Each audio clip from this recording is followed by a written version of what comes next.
Donc, je disais, chers leaders, on passivien, soyez les bienvenus sur notre plateforme aux fondeurs francophones.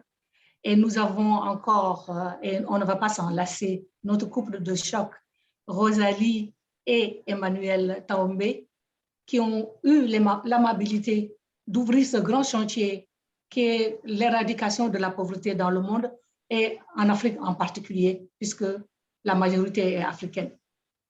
Et nous sommes aujourd'hui à notre 3e séance consacrée à ce sujet ô combien important. Et aujourd'hui encore, ils vont nous entretenir sur ce sujet-là et nous allons essayer d'avancer parce qu'ils ont déjà ouvert beaucoup d'avenues, si je ne fais pas du plagiat anglais. Donc, ils nous ont parlé de beaucoup de sujets. Je ne vais pas revenir là-dessus, mais on sait déjà où on va. On a le chemin qui est déjà ouvert. On doit nous engouffrer dans la brèche et essayer de voir quels sont les moyens que nous pourrons mettre en œuvre pour la réalisation de notre objectif. Parce que grâce à Onde Passive, il est permis de rêver, il est permis d'avoir, de toucher du doigt son rêve. Personne ne nous a jamais associés à quoi que ce soit, mais nous autres Africains, H. Moufaré a ouvert vraiment le chantier et tout le monde peut réaliser son rêve. Et avant vraiment de rêver ou de pouvoir jouir des biens qu'on a, il faut qu'on mette fin à cette pauvreté qui est devenue de plus en plus grave partout dans le monde. Alors, je ne vais pas m'éterniser. Rosalie et Emmanuel, vous avez la parole. Merci beaucoup. Bien, bonjour à tout le panel, bonjour encore et surtout bonne fête de Ramadan à tous nos frères musulmans et nos sœurs musulmans. Ceci par anticipation. Vous savez, nous formons une famille et on se soude, n'est-ce pas, dans nos attentes, dans nos projets, dans nos réalisations. C'est pour cela d'ailleurs que nous sommes ensemble. Depuis 2 semaines, nous parlons de ce thème, comment éradiquer la pauvreté dans le monde quand nous aurons les moyens, parce que les moyens arrivent, ou tout au moins comment baisser cette pauvreté. Vous savez, nous ne sommes pas seuls sur ce projet. Les pouvoirs publics font de leur mieux pour pouvoir éradiquer la pauvreté, mais nous avons pensé que notre apport est très important. Surtout que nous, quand nous allons agir de manière directe. Les résultats seront concrets. Donc, depuis 2 semaines, nous en parlons. Nous avons déjà parlé des grands chantiers qu'il faudrait asseoir. Aujourd'hui, notre mot ne sera plus un exposé, mais une exhortation à l'endroit de nous tous. Parce qu'en réalité, nous sommes dans la phase d'études. Nous sommes dans la phase de ce que les ingénieurs appellent les études sommaires du projet. Et quand on va finir avec les études sommaires, on va asseoir les études proprement dites, c'est-à-dire on va finaliser le projet. Ceci sera fait quand nous allons nous répartir dans les différents groupes, comme notre sœur Francine nous proposait déjà, et Awa aussi. Quand nous allons nous retrouver dans les différents groupes, nous serons dans la phase concrète des études. Et alors, nous allons, n'est-ce pas, asseoir toutes nos études en vue de les réaliser. Mais il y a une autre phase que j'aimerais que nous réfléchissions par rapport à cela. Vous savez, quand on n'a pas d'argent, on peut construire des châteaux dans sa tête. Mais dès que l'argent arrive, parfois on change les objectifs que nous avions avant. Oui, surtout si nous ne tuons pas en nous le moi, l'égoïsme. Si nous ne mettons pas le côté humanitaire devant, le jour où nous aurons l'argent, nous pouvons mettre de côté notre étude. D'où l'interpellation, n'est-ce pas, à nos consciences, à notre esprit, de commencer déjà à se préparer. Se préparer pour savoir que quand l'on reçoit, on doit aussi savoir partager. Parce qu'il faut dire en réalité que qu'est-ce qui provoque souvent la pauvreté dans beaucoup de couches? C'est le fait de l'égoïsme.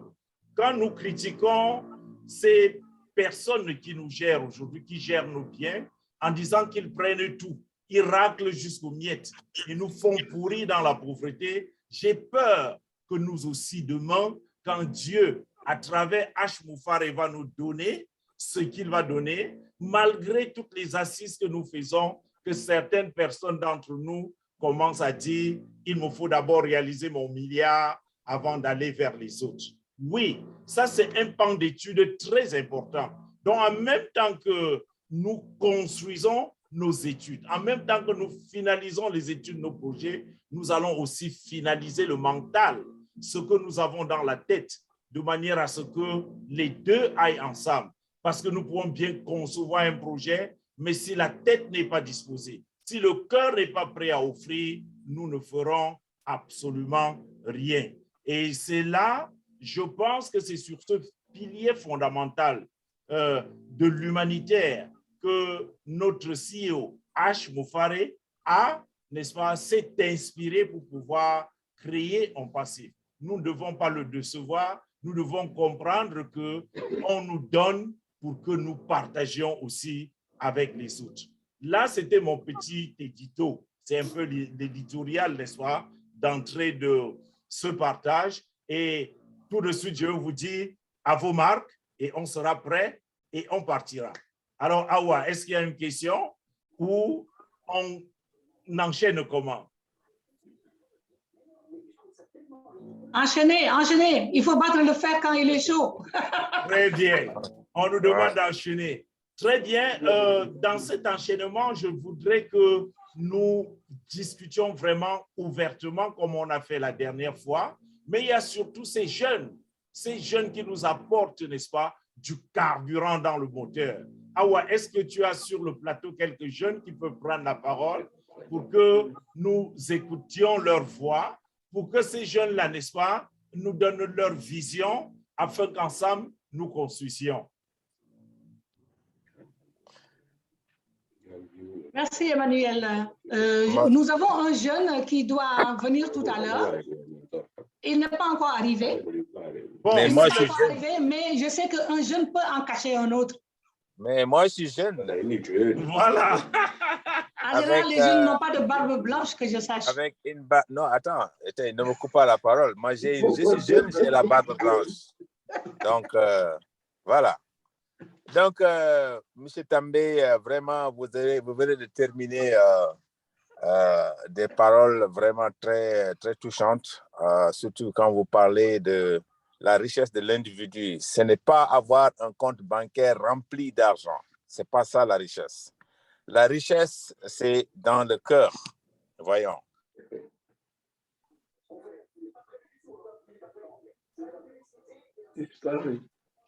Qu'est-ce qui se passe? Ou bien c'est chez moi? Amadou?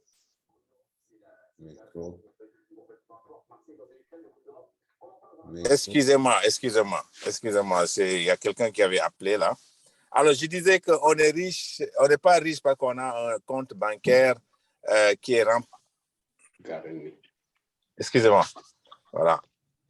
Voilà. On n'est pas riche parce qu'on a un compte bancaire qui est rempli. On est riche à partir du cœur. Parce que quand Dieu nous donne, ce n'est pas pour nous, c'est pour partager avec les autres. Et quand on demande à ce que Dieu nous donne, il nous donne en nous testant. On peut avoir le compte bancaire rempli, mais un beau jour, on peut se retrouver le compte bancaire vide. Pourquoi? Parce que nous n'avons pas fait ce que nous devons faire avec cet argent-là. Donc, l'argent, c'est très dangereux. M. Tambay l'a dit.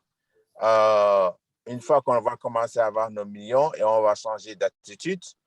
Donc, ça, c'est la vérité parce que l'être humain est tellement égoïste. Et c'est de ça ce qui nous réunit aujourd'hui autour de cette salle pour pouvoir conscientiser tout un chacun et de se préparer et de savoir aussi que le monde que nous vivons, ce n'est pas éternel. Et on doit laisser une legacy, c'est-à-dire des bienfaits. On pourra se rappeler de nous et nous envoyer des prières. C'est ce qui est plus important dans ce bas monde-là. Donc, on doit faire attention à l'argent parce que l'argent, c'est dangereux. C'est très, très, très, c'est hyper dangereux. De telle sorte que si on a des programmes, des bonnes idées pour pouvoir aider ceux qui sont dans la pauvreté, et surtout en Afrique.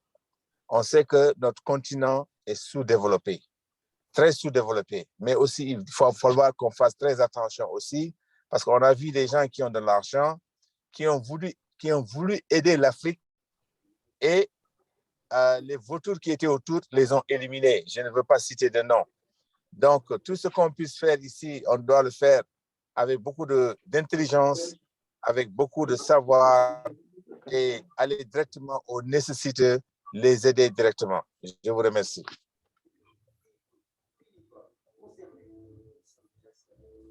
Francine? Oui, Papa Amadou. Oui. Papa Amadou, vous avez totalement raison. Vous avez totalement raison. Donc, nous devons faire preuve de conscience quand l'argent va tomber. Et comme Emmanuel disait tout à l'heure, ne décevons pas notre CEO. Attrapons, continuons à nous accrocher sur sa vision pour devenir des Mères Teresa dans le monde entier. C'est ce qu'il attend de nous, parce qu'il n'est pas obligé de nous associer à son projet. Quand il nous associe à son projet, c'est parce qu'il ne peut pas être partout à la fois. Donc, nous sommes les deuxièmes, les troisièmes, les millièmes bras de H. Mofari. Nous sommes les porteurs de son projet. Nous sommes les porteurs de son projet. Et nous savons exactement ce qu'il attend de nous. Awa, si je te passe la parole, je crois qu'un de tes jeunes est là. Et moi, je repasse la parole à Francine pour introduire un de nos jeunes. À qui je souhaite la bienvenue, et à Onaka, Reine Onaka aussi qui est là. Je voulais juste, Francine, dire un petit mot rapide. Ce que Emmanuel a dit est très, très important. Et justement, Emmanuel, c'est pour cela que cette plateforme, je pense, a été mise sur pied. Parce qu'on sait qu'une fois que l'argent sera là, on ne va pas pouvoir haranguer les foules, ce n'est pas évident. Mais puisque l'argent n'est pas là, et il y a quelque chose qu'on a en commun tous, on veut quand même impacter notre monde, impacter notre continent, voire impacter la planète, n'est-ce pas? Et ça, c'est ça qui nous donne cette force, c'est ça qui fait qu'on est là.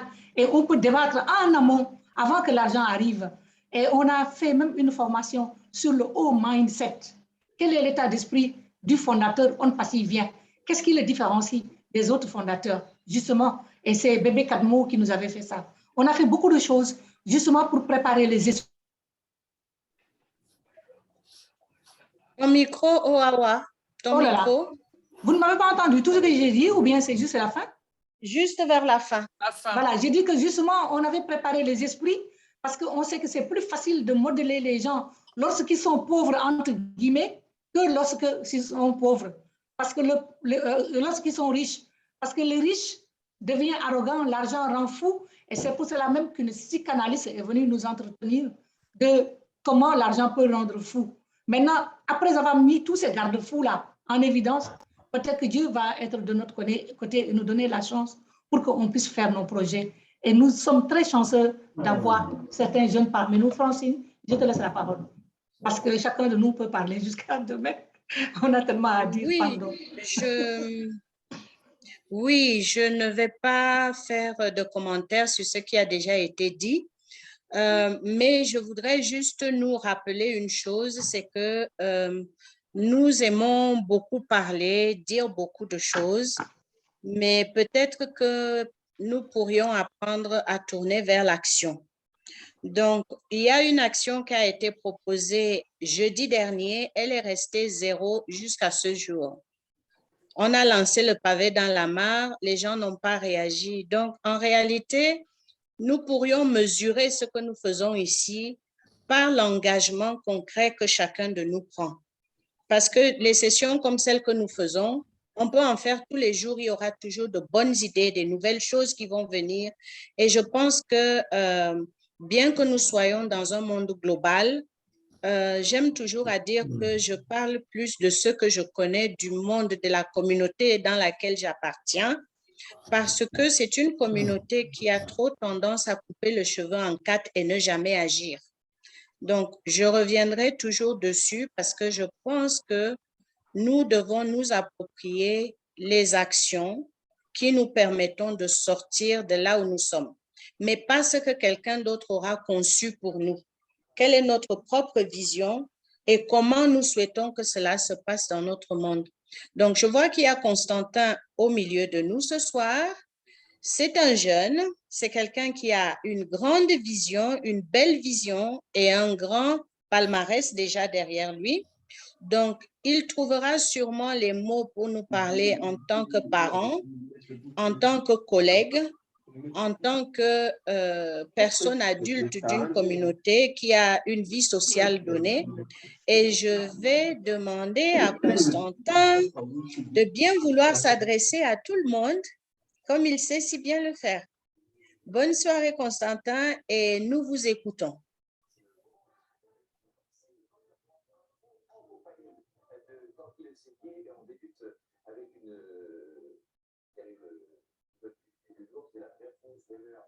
Oui, bonsoir. Bonsoir à tout le monde. J'espère que vous allez très bien. Je suis très content. C'est encore un honneur pour moi d'être là aujourd'hui. Désolé pour le petit retard. J'avais quelques meetings avec des clients, d'où mon retard. Donc, veuillez me pardonner pour cela. Voilà, j'aime beaucoup ce que maman Francine a dit, à savoir, les idées, c'est bien, mais ces idées n'ont pas de valeur si on ne passe pas à l'action. Et moi, particulièrement, une chose qui me définit, c'est l'action. C'est-à-dire que lorsque j'ai une idée, j'essaye le plus rapidement possible de passer à l'action parce que je suis conscient d'une chose, c'est quoi? C'est que les idées, on peut toujours les mûrir, on peut toujours les maturer. Il n'y a pas d'idée fixe, hein, il n'y a pas d'idée parfaite. On peut toujours les améliorer, d'où l'importance de vite passer à l'action avec ce que l'on a, avec les moyens que l'on a, avec les ressources disponibles et chemin faisant, optimiser. C'est-à-dire que je vais continuer peut-être sur ce que j'avais déjà dit la dernière fois, mais aujourd'hui de façon beaucoup plus concrète. Je vous ai parlé la dernière fois d'un projet de ferme que nous avons lancé et le projet a été officialisé cette semaine avec la commande des sujets. C'est-à-dire que nous avons déjà passé commande des sujets. Ils seront au Cameroun au mois de mi-juin. Et donc là, nous sommes en train de travailler déjà sur le réaménagement de la ferme, une ferme que nous avons louée. Et donc, d'ici fin décembre, début janvier, on va déjà récolter le fruit de notre travail. Le fruit de notre travail, c'est quoi? C'est des poussins, c'est des œufs fécondés qu'on va pouvoir incuber. Et les incubateurs, c'est nous-mêmes qui les produisons. Donc, ça, c'est peut-être l'un des projets les plus concrets que je puisse annoncer aujourd'hui. C'est une fierté pour moi de parler de cela parce que je me suis hissé, on m'a dit comment, dans la filière de l'élevage. J'ai essayé d'être au sommet avec les parentaux parce qu'il y a les poulets de chair, il y a les pondeuses, mais il y a les parentaux qui est très inaccessible et c'est là que je me suis dit, je vais mettre mes pieds. Voilà, jusqu'à présent, je danse encore sur les deux pieds. On va voir un peu, on va voir comment ça va se passer. Et je sais que chemin faisant, il y aura forcément des challenges, mais au fur et à mesure que les challenges vont venir, on va s'adapter, on va trouver des solutions. Le deuxième projet que j'ai envie de partager, c'est celui du déshydrateur. Il y avait des questions déjà la dernière fois par rapport au déshydrateur et nous avons terminé cette semaine avec le montage du déshydrateur. C'est-à-dire qu'il va entrer en phase de test déjà la semaine prochaine et une fois qu'on va valider le déshydrateur, on va pouvoir justement le mettre sur le marché. Donc, pour faire court, je me définis comme quelqu'un qui reste dans l'action parce que l'action, c'est le seul maître. Le terrain, c'est le seul maître. On aura beau planifier des choses, mais tant qu'on ne commence pas maintenant avec le plus petit projet possible, on ne va pas se rapprocher du grand projet. Et je préfère voir des projets comme des sous-projets qui s'additionnent pour faire la grande vision. C'est-à-dire que celui qui veut commencer par le grand projet, voilà, il risque de trouver beaucoup de difficultés sur le chemin. Par contre, quand on commence avec le petit projet, on a terminé avec celui-là, on reste motivé, ça garde la motivation et puis c'est comme ça qu'on réussit à réaliser des gros projets. Juste après le meeting de jeudi dernier, j'ai téléphoné avec maman et je lui ai raconté une petite histoire que je voudrais vous raconter aussi à tous ici. Voilà, c'est pour rester dans le cadre de lorsqu'on veut faire des projets avec le pays, avec l'Afrique, donc Occident ou diaspora et pays, il est super important de laisser les gens qui sont sur le terrain prendre les devants. Et vous allez comprendre cela après mon histoire. C'est une histoire vécue. Donc, ce n'est pas des trucs de « on m'a dit que », c'est une histoire vécue. Il s'agit d'un projet d'eau. Il y a manque d'eau en Afrique, on le sait. Donc, il y a une ONG américaine qui doit installer ils ont installé des, comment on appelle encore ça, des coins d'eau, hein, c'est des coins d'eau qu'ils ont installés comme ça partout dans un village en Afrique. Parce qu'ils ont constaté que les enfants marchent longtemps pour aller puiser l'eau. Ils se disent, mais comment ça se fait? C'est impossible que les enfants marchent 10 km pour aller puiser de l'eau. Donc, on ne peut pas laisser ça comme ça. Il faut qu'on installe à chaque coin du village des coins d'eau. Ils ont installé une centrale d'eau. À leur grande surprise, une semaine après, la centrale d'eau ne fonctionne pas. Ils se disent, mais comment ça se fait? On a installé ce projet dans plusieurs pays, ça a toujours fonctionné. Pourquoi ce village-ci? On envoie quelqu'un sur le terrain qui va réparer, il va solutionner le problème. Sauf que 2 semaines après, la centrale ne fonctionne toujours pas. On les appelle, on leur dit, ça ne fonctionne pas. Ils se disent, OK, là, ça commence à être inquiétant. On va encore réparer le problème. On envoie quelqu'un, il répare. 3 semaines après, encore le même problème. Ça ne fonctionne pas. C'est là qu'ils se disent, mais non, il faut qu'on voit ça de près. Ils descendent sur le terrain, ils rassemblent les villageois. Quand je dis villageois ici, ce n'est pas péjoratif. Hein? Donc, ils rassemblent les villageois et puis ils vont discuter avec des villageois et leur dire, mais comment ça se fait? On a installé ce projet-ci dans tellement de villages. Vous êtes le premier village où, toutefois, on répare, mais ça ne fonctionne pas. Qu'est-ce qui se passe ici? C'est là que le chef du village leur dit, prêtez attention, hein? Le chef du village leur dit, est-ce que nous, on vous a dit qu'on avait un problème d'eau? Ils disent que, mais oui, on voit que vous avez un problème d'eau. La preuve, vous envoyez les enfants à 10 km puiser de l'eau. Ils disent, mais non, nous, on n'a pas de problème d'eau. Parce que si vous nous aviez demandé, on vous aurait dit que nous, on a notre problème. Ils disent, mais attendez, comment ça se fait que vous n'ayez pas de problème d'eau? C'est là qu'ils vont demander à ceux qui ont installé toutes les fontaines d'eau là. Vous pensez que quand les enfants vont puiser l'eau dans vos fontaines là, à 100 mètres de la maison, quand vous voyez nos maisons là, nous avons une chambre, on dort dans la même chambre avec les enfants. Quand vous voulez qu'ils puisent à 100 mètres de l'eau, vous pensez que la mer et nous là, on fait quand? Vous pensez que nous, on fait quand? Il fallait que les enfants partent à 10 km puiser l'eau. Parce que justement, quand ils partent à 10 km, c'est le temps pour nous de se parler. Hein? Vous comprenez ce que je veux dire? Et c'est là que les mecs, en fait, se rendent compte qu'ils sont venus installer un projet. Ils n'ont pas pris la peine d'essayer de comprendre quelle était la réalité des locaux. Qu'est-ce que les locaux avaient comme difficulté? Leur problème n'était pas de l'eau. Pourquoi? Parce que, voilà, ils envoyaient exprès les enfants à distance parce qu'ils voulaient un peu d'intimité dans le couple, vu qu'ils partageaient une seule chambre. Donc, je vais conclure sur ça, histoire d'attirer notre attention sur le fait que ce que nous pensons que les autres veulent n'est pas toujours ce que les autres veulent. Et j'ai envie d'aller même un peu plus loin. On dit souvent, ou il se dit hein, dans la Bible, fais à autrui ce que tu aimerais que l'on te fasse. J'ai envie de compléter en disant, en plus de faire ce que tu voudrais qu'on te fasse, fais aussi ce que l'autre voudrait qu'on lui fasse. Parce que ce que tu aimes n'est pas forcément ce que l'autre aime. Donc, merci beaucoup pour m'avoir donné quelques minutes, histoire de partager encore avec vous ma petite expérience.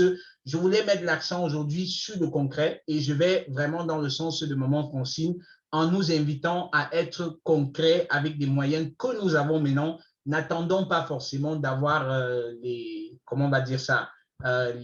centaines de mille là, bien que je voudrais que l'argent me rende aussi fou hein, avant qu'on ne pense à comment on va me soigner.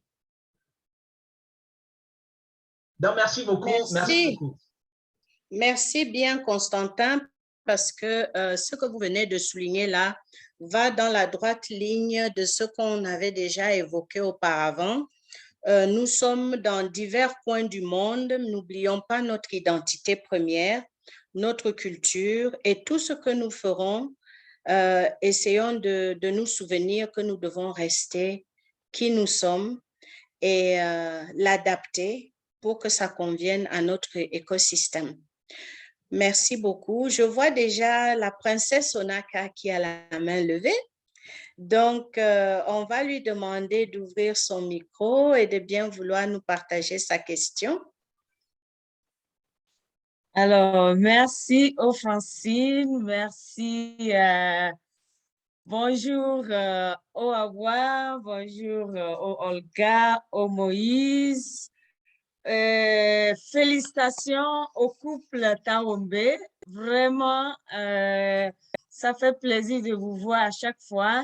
Merci au jeune Constantin. Vraiment, merci pour ton temps. Alors, Constantin a parlé de l'eau.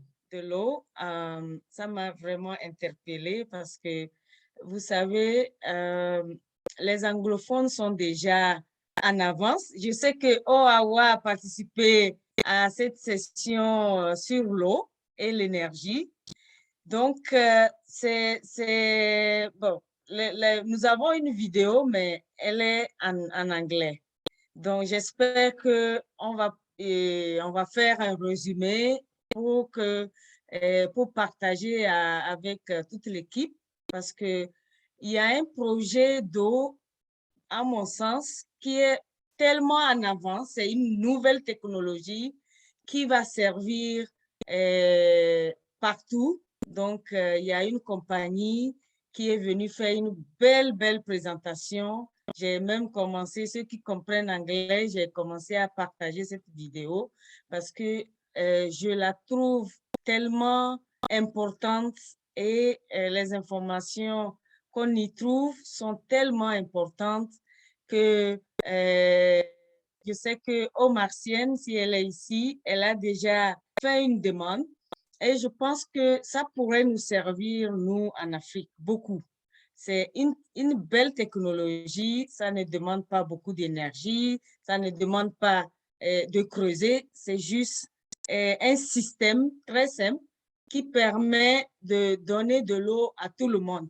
Donc, je n'ai pas tous les détails, mais je pense que quand le moment serait venu, OAWA pourra nous parler de ça. Merci beaucoup.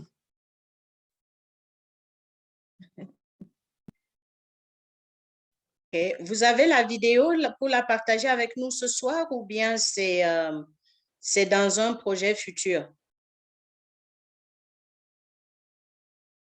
Renonaka. Est-ce que c'est le moment où... non, moi, je n'ai pas encore vu la vidéo. Merci beaucoup, Onaka. Je n'ai pas voulu parler de ce projet-là, moi, personnellement, parce que je me disais qu'une fois qu'on se serait constitué en commission, peut-être qu'il y aurait la commission qui va s'occuper d'eau, tu vois, tout ce qui est relatif à l'eau, peut-être qu'on aurait pu poser le problème là-bas. Mais je pense que c'est une bonne chose d'informer les gens. Parce que, comme on dit, ce n'est pas la peine d'inventer l'eau chaude. Hein. Si on a quelque chose qui est bon, ce n'est pas la peine encore de se retourner à inventer. On peut s'approprier les choses qui sont bonnes parce que tout le monde est capable d'inventer. Les Africains aussi ont inventé de très bonnes choses. Mais s'il y a des choses qui sont inventées ailleurs et qui peuvent nous servir, pourquoi pas les utiliser? Je ne sais pas si Amadou Kane est là, parce qu'Amadou Kane était là à la soirée où on a participé à cette fameuse réunion. Enfin, c'était un webinaire de Chris Johnson sur comment lutter contre le problème de l'eau et de l'électrification, n'est-ce pas? C'était ça le titre, eau et électricité. Amadou Kane est beaucoup plus à même, je le laisse comme ça, il va un peu briefer les gens sur la question, dans la mesure où le jeune qui devait nous parler aujourd'hui peut-être a eu un problème. Je pense qu'il n'est pas encore revenu de son travail. Ce sera partie remise. Et donc, Amadou, je vais te laisser en parler un peu. D'ailleurs, ils vont s'installer ici au Sénégal, cette compagnie-là, n'est-ce pas? Ils vont s'installer. Oui, tout à fait, tout à Voilà. fait. Amadou, peut-être on va le laisser rajouter un peu. C'était une conférence très, très, très intéressante parce que il est resté presque plus de 3 heures de temps en train de développer ça. Bon, ils sont déjà en pourparlers avec le gouvernement du Sénégal pour faire des conteneurs d'eau de 20 mètres cubes pour capter la température de l'atmosphère et la transformer en eau. Et on avait posé la question à savoir est-ce que c'est adaptable dans les zones rurales. Il nous a dit bon, c'est adaptable, même on peut faire même de l'irrigation, du maraîchage et tout ça là. Donc, beaucoup de gens l'ont sollicité pour demander, une fois arrivés au Sénégal, si ils pouvaient être en rapport avec eux. Ils étaient d'un esprit très ouvert et ils savent qu'aussi ils doivent contacter beaucoup de pays africains. Donc, c'est un potentiel qui est là.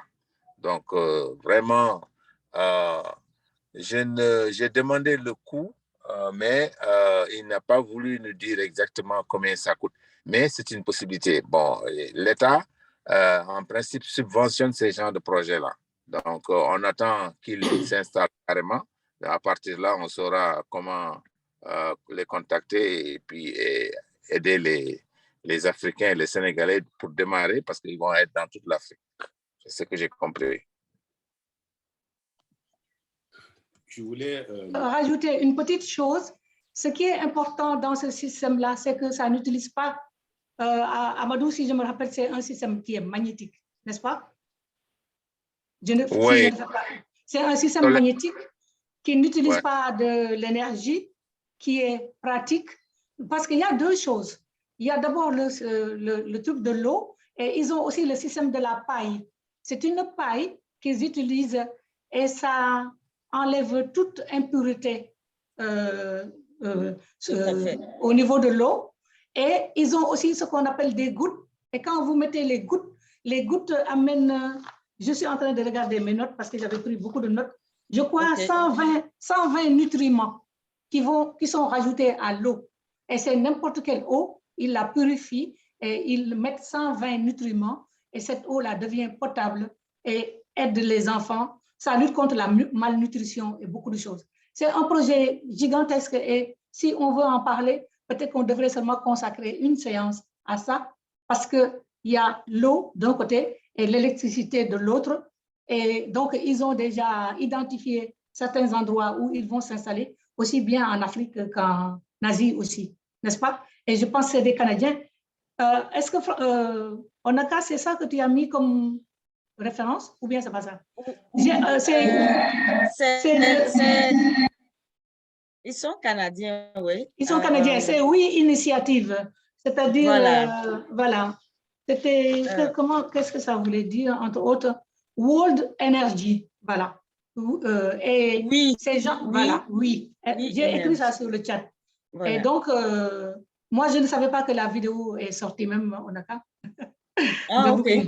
Je ne savais pas, mais comme d'habitude, j'ai pris une tonne de notes qui sont là, parce que moi, toutes mes notes sont dans mon bureau. Et je pense que nous autres, on devrait s'inspirer de cela, parce que c'est ça, c'est fait pour les Africains. Parce que ça ne demande pas de l'investissement. Et je pense, Amadou, qu'il loue même les choses aux gens. On en avait discuté, toi et moi, après. On a regardé jusqu'à 4 heures du matin. Après, on a continué, on en a parlé. Et il loue ça à un coût très moindre. Et je pense que nous autres, en tant qu'ONPASSIVIENS, on peut financer ce genre de projet dans des villages qui en ont besoin et on paiera la location pour les communautés. N'est-ce pas? Mais donc, c'est... Oui? Vas-y, ma chère. Donc, ils sont fondateurs également. Donc, ils amènent le projet pour que le projet sera un projet d'ONPASSI. Ah oui, oui, projet OBS, oui, oui. Voilà, donc, et on pourrait gagner des commissions aussi. Ce serait comme un autre produit de ONPASSI. C'est la proposition qu'ils ont faite. ils n'ont pas encore parlé, ils n'ont pas eu une discussion encore avec H. Moufaré, mais ils y pensent. Ils pensent discuter très prochainement avec H. Moufaré. Donc, voilà. Ben, pourquoi j'ai amené ce sujet? Pour que, moi, je pense que ça a vraiment à moindre coût. Donc, si on a des projets d'eau, inutile d'aller dépenser plein d'argent alors qu'il y a un système très simple et moins coûteux qui fonctionne. Ils sont aux États-Unis, ça fait plus de 10 ans, selon ce que j'ai entendu. Donc, ils ont déjà sur leur palmarès, ils ont beaucoup de gouvernements. Ils sont allés faire une présentation à l'ONU. Ils ont été invités et tout le monde applaudissait. Et en tout cas, comme on le dit en anglais, c'est breakthrough. C'est vraiment une très grande découverte qui pourrait servir et résoudre le problème d'eau dans tout le monde entier. Donc, si on veut faire un projet d'eau, je pense qu'on doit y penser. C'est une solution très formidable et extraordinaire. Merci, Oawa. Over to you. Okay, je vais rajouter, je m'excuse, je rajoute une autre chose. Ils ont parlé aussi de désalinisation qu'ils font. C'est ça. Voilà, Oui. ils font de la désalinisation. Et ce qu'il faut encore insister, c'est que la chose sur laquelle on doit insister, c'est qu'il n'y a pas de fuel, il n'y a pas même de système solaire, encore moins de l'électricité. C'est un système magnétique et l'eau donc est produite vraiment à un coût minime. Effectivement, ils ont été aux Nations Unies et ils sont approuvés par beaucoup d'organisations non gouvernementales, voilà, et internationales. Et c'est des fondateurs. Et c'est Chris Johnson qui a organisé ce webinaire de lutte contre le problème de l'électricité et de l'eau. Et il va amener ça à H pour que H voit comment cela, on peut le faire dans les pays qui en ont besoin, pas seulement en Afrique, mais partout dans le monde. Et c'est important aussi qu'on insiste sur ça, parce que c'est vrai que nous, en tant qu'Africains, c'est nous qui devons agir, mais quelque chose qui marche en Afrique. Les pauvres ont toujours, la pauvreté est toujours pareille. J'ai fait l'Inde, et croyez-moi, la pauvreté qu'il y a là-bas, ou à Madagascar, j'en parlais tout à l'heure avec un fondateur. Nous, les Africains, on est des riches à côté de ces gens-là. C'est vrai, il y a de la disparité, mais on est riche à côté. Donc, les projets qui marchent en Afrique doivent être dupliqués. C'est ça que H dit. Il ne faut pas qu'on soit sectaire, mais qu'on soit ouvert pour montrer que ce que l'on fait ici en Afrique et qui marche peut être dupliqué ailleurs dans le monde. Et si c'est des projets au bless, ça bénéficie à tout le monde. Donc, c'est un grand chantier. Et les drops là que je vous avais dit, là, c'est 112 minéraux. Et ça, on appelle ça la goutte miracle. Donc, c'est des gouttes qu'on met dans n'importe quelle eau et les purifier. Et vous avez 112 minéraux et autres qui sont là-dessus. Et les gens boivent ça en sécurité. Donc, vraiment, il y a plein d'autres choses, hein, on ne peut pas en parler, comme la désalinisation et tout. Ça a duré 3 heures, ce webinaire-là. Vous imaginez que si on venait en parler, on va y passer la soirée. Mais je pourrais éventuellement voir la vidéo et travailler avec quelqu'un et faire un sous-titrage, éventuellement en français, pour que ça soit disponible. La vidéo est dans le chat, Awa. J'ai mis la vidéo. Oui, oui, donc c'est ça que tu as envoyé. Très bien. Oui. Voilà. D'accord. Je rebondirai volontiers sur le dernier aspect que Awa vient de soulever. Et bon, je paraîtrais peut-être un peu hors courant. Je vais essayer d'aller à contre-courant. Ça peut déranger certains et je m'en excuse d'avance. C'est de dire ceci. Je me suis posé beaucoup de questions pendant la crise du Covid. Et nous avons vu ce que nous avons vu. Parce qu'on a de l'eau dans la nature, il y a suffisamment d'eau pour la planète entière, mais nous développons toujours des choses qui ne sont pas naturelles. On trouve que c'est bien parce qu'on met les moyens pour le présenter, jusqu'au jour où on découvrira que peut-être qu'il y avait ceci. Pourquoi je dis ça? Je dis ça parce que nous, dans On Passive, si réellement nous recevons de l'argent, est-ce que nous ne pourrions pas être la solution au problème? Parce que il y a encore 2 jours, j'étais dans un village, il y a des fontaines, mais les gens vont puiser l'eau à la source parce que cette eau-là a prouvé être bonne. Elle est naturellement bonne. Donc, comment pourrions-nous encourager ce genre de production plus que quelque chose que nous allons inventer et qui va probablement tenir certains peuples en arrière parce qu'on ne développe pas une solution naturelle de santé qui est déjà là.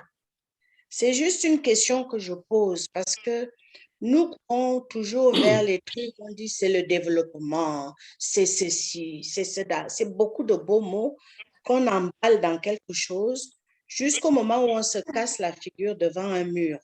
Je jette ça comme un pavé, pas pour éteindre une flamme ou quoi que ce soit, mais pour que nous nous remettions en question à chaque fois. Parce que la science, est-ce que nous avons développé suffisamment de personnel dans nos pays pour faire un peu contrepoids à toutes ces solutions qui sont belles aujourd'hui et demain? C'est juste une question, quelque chose qui me perturbe depuis le COVID. Et nous, en tant que le groupe que nous sommes, peut-être nous pourrions nous poser ces questions-là et nous demander qu'est-ce qui se passe réellement.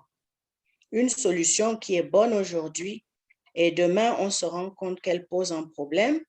Et nos populations qui ont consommé telle chose depuis des années, des siècles, ils continuent à le faire et ils sont plutôt bien portants. Donc, comment pourrions-nous faire pour en faire profiter le maximum plutôt que d'aller chercher quelque chose qui nous est exogène et qui demain, nous ne pourrons pas maîtriser? Je voulais juste faire cette observation-ci. Merci. Je vois la... Comment? Je disais que je voulais aller dans le même sens, mais surtout revenir sur des premières interventions. Et puis, puisque nous parlons de l'eau, il me revient que quand on a réorienté la politique de développement des projets, disons l'aide du développement en Afrique, on a beaucoup mis l'accent sur le développement endogène. Et on a tenu compte donc des réalités de l'environnement, de notre culture, pour mieux faire passer donc l'objet du projet. Mais par contre, quand on a évolué, on a constaté d'autres obstacles. C'est celui de l'identification donc des populations par rapport au projet, et puis de l'exploitation des effets redondants du projet. Et dans ce sens, on a mis donc une application du développement communautaire. Et l'exemple le plus illustrant par rapport à l'eau, c'est que quand on a construit un puits d'eau dans un village, tout le monde venait chercher de l'eau à ces puits, et il y avait des herbes qui poussaient autour du puits, donc qui rendaient le puits pratiquement inaccessible, et personne n'avait songé à aller nettoyer cette herbe, afin de dégager et pour que l'eau soit toujours accessible. Et ceci, pourquoi je raconte ça? Non seulement à cause de l'eau, mais je raconte ça aussi par rapport au tableau que Francine a fait. Les intentions que nous avons ici, elles sont toutes bonnes. Mais nous devons aller dans le sens de la responsabilité. Et donc, on avait résolu le problème de cette situation en disant dans le village, bon, nous allons choisir quelqu'un qui va nettoyer le puits et les personnes qui viendront chercher de l'eau payeront 10 francs le seau d'eau. Et cet argent était donc pour payer celui qui nettoyait le puits. Lui, il était responsable pour nettoyer le puits et les autres savaient que quand je prends de l'eau, il faut que je contribue à 10 francs. Et les 10 francs étaient reversés à cette personne comme salaire. Ça voudrait dire que tant que nous allons amener des idées, des projets, tout ce qu'on a vu ailleurs, il faut que nous essayions de segmenter et faire à ce que ce projet devienne comme une chaîne de valeur, disons, où chacun se retrouve à différents segments. Dire que si nous constituons un panel ou bien un groupe de personnes, il faut qu'au sein de ce groupe, qu'on sache qui doit faire quoi dans un projet et pourquoi il doit le faire. Et ceci ne doit pas être gratuit. Gratuit dans le sens qu'il faut absolument un retour par rapport aux efforts, par rapport à l'investissement. Parce que nous n'allons pas toujours aller dans le sens de l'ancienne politique de développement où l'Afrique a été identifiée comme des gens qui doivent toujours tendre la main et attendre qu'on nous donne. Et ce qu'on nous donne, au fait, ça nous appartient. Voilà pourquoi j'ai toujours dit ici, nous avons tout ici. Tout ce que nous avons besoin, nous l'avons. Mais il est plutôt question d'approche. Il faut que nous ayons l'approche où chacun se sent, au fait, pris en compte et qu'il ne sent pas être quelqu'un, disons, un parasite ou bien quelqu'un qu'on vient aider qui n'a pas de contribution pour la société ou bien pour le village. Sinon, on risque d'être toujours dans la situation d'assister, des éternels assistés.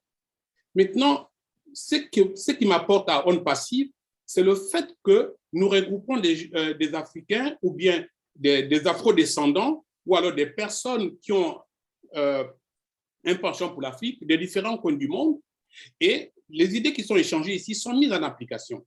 Mais moi, je suis certain qu'à un moment donné, tout ce que nous apportons ici comme peut-être observation, je ne dirais pas critique, ça va se mettre en marche.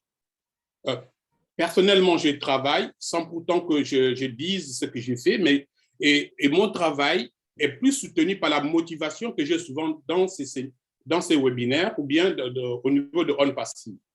Et le concept que j'ai mis en place, qui est un concept d'ailleurs très apprécié par l'Université d'Hambourg, de l'Allemagne, qui a une grande implication dans la politique de développement et où l'Afrique n'a pas besoin du tout de recevoir des milliards de quiconque ou de marées.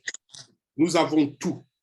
À partir du moment où nous avons la ressource humaine et nous avons la nature qui est en nous, parce que Dieu, là, qui est l'intelligence universelle, ne peut pas vous avoir créé au Sénégal si vous n'êtes pas utile pour le Sénégal.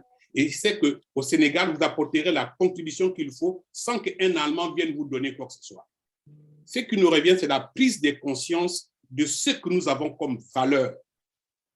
Et quand on a pris conscience de ce qu'on a comme valeur, on voit aussi ce que l'autre fait et qu'on comprenne dans l'esprit de complémentarité, de gratitude, de solidarité, on va avancer. Et cet esprit est déjà en train de se mettre en place. Il se met en place parce que nous découvrons, par exemple, par le jeune Constantin, ce qu'il entreprend, et il est ici en Allemagne. Et il y a certainement un autre jeune qui entreprend, je ne sais pas où, au Brésil. Et les deux, dans le fait qu'on se retrouve dans un réseau de On Passive, ça va permettre à ce qu'il y ait une jonction qui va former une chaîne où on va se rendre compte, mais au fait, on n'a besoin de rien. Mais c'est vrai que nous attendons tous que On Passive soit lancé pour avoir des ressources financières. Mais les ressources financières, ce ne sont pas telles qui vont développer les projets. Ce ne sont pas telles qui vont éradiquer la pauvreté. La pauvreté s'éradique sur la prise de conscience de pouvoir changer d'abord sa destinée, sa nature au sein de soi. À partir du moment où vous aidez vous-même, c'est que vous aidez la communauté. À partir du moment où vous créez de l'emploi pour vous-même, vous venez d'aider l'État à avoir un emploi. Donc, vous participez à l'évolution de vos sociétés. Donc, prenons conscience de ça. Ne disons pas toujours quand on va lancer On Passive. Non, On Passive est lancé. Maintenant, ceux qui peuvent démarrer, qu'ils démarrent maintenant, même par la plus petite idée. N'attendez pas des milliards. Même avec 100 francs, vous pouvez démarrer. Évidemment, ne faisons pas de pression sur nous-mêmes. Il ne faut pas qu'on se fasse pression. Ça doit venir de façon naturelle et ça va se mettre en place. Continuons à faire des webinaires et nous allons tous être surpris. Je sais de quoi je parle. Nous allons être surpris que les choses vont démarrer sans pourtant qu'on se rende compte. Je parle par expérience, non seulement sur le plan socio-technique, mais sur le plan aussi professionnel. Donc, moi, je pense que nous sommes sur la bonne voie. Je peux le confirmer que nous sommes vraiment dans une très, très bonne voie. Les choses vont se faire. Merci, Frank. Vous avez bien parlé. Et j'approuve ce que vous venez de dire, sincèrement. Mais tout est possible ici au niveau de N-Passif, si toutefois que nous avons eu une prise de conscience. On est ensemble pour pouvoir réussir ensemble, pour faire quelque chose de commun, ensemble. Dans cet esprit, oui, c'est possible. Mais pour ça, il faut qu'on se constitue en une structure, que chacun soit conscient que oui, on est là pour une cause bien déterminée. Si vous créez une société et que vous cherchez des partenaires, il y a une procédure, il y a des rencontres, il y a des conseils d'administration, il y a des PV. Donc, si on se construit en structure et on veut travailler sérieusement, c'est possible parce qu'on a des personnes intelligentes qui sont là, comme toi, comme Awa, comme Francine, et comme les autres, Onaka et autres. Bon, on peut dire que voilà, nous, on veut changer. Et on part à partir de ce point A pour arriver à point B. Le jeune qui vient de parler tout de suite, il a dit qu'il a passé à l'action. Et on sait que toute chose, il faut d'abord passer à l'action. Si on décide, on passe à l'action, c'est possible. On peut y arriver. Parce qu'on valorise ce que vous avez dans la tête, on valorise ce que quelqu'un d'autre a dans la tête, on met ça ensemble et on avance. Donc, c'est une bonne réflexion et on ne s'est pas rencontré ici dans ce panel tout simplement par hasard. Non, il y a une raison. Et si on veut exploiter ça, on peut en profiter et faire quelque chose de grandiose, à mon avis. Je vous remercie. Je confirme. Merci, merci beaucoup. Je vois des mains levées. J'ai la main de Françoise qui est debout, qui est levée, pardon. Est-ce que vous voulez bien prendre la parole, s'il vous plaît? Oui, merci. Bonsoir à tous. Et je vous remercie pour les bonnes actions, les bonnes paroles que nous entendons souvent ici dans notre webinaire du jeudi. Et je suis vraiment contente. Et chaque fois que je prends la parole, je dis que je suis émue, c'est vrai. Je suis émue parce que je me sens en famille. Je suis avec mon mari Léonard. Nous sommes tous des fondateurs. Et je reviens à l'idée. On l'a vu, on sait que c'est votre. On sait que votre cœur bat pour lui. Ah ouais. Donc, moi, j'ai déjà fait mon jugement. Longtemps, je sais que c'est votre mari, ça c'est sûr. Sinon, non. Sinon, c'était là. Non. Bon, donc, les idées qui ont été développées ici, vraiment, je les soutiens. La plupart, toutes les idées, c'est vraiment de bonnes idées. Mais je reviens sur l'idée de la personne qui a dit qu'il faut vraiment rentrer en action, qu'il faut faire des actions. Moi, quand je regarde ceux qui sont en Europe, disons ceux qui vivent en Europe, en Occident, je pense que je ne sais pas, plus de la moitié, ils ont au moins quelque chose qu'ils ont entrepris au pays. En tout cas, pour nous, on a déjà entrepris quelque chose. On a organisé les gens en coopération. On est parti de l'idée, les gens sont pauvres, la pauvreté déjà commence déjà par un manque d'alimentation. Il faut se nourrir, il faut pouvoir manger. On ne peut pas tout le temps envoyer de l'argent.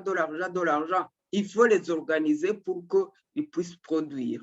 On a organisé, on a créé des coopératives, des petits groupes de coopératives familiales.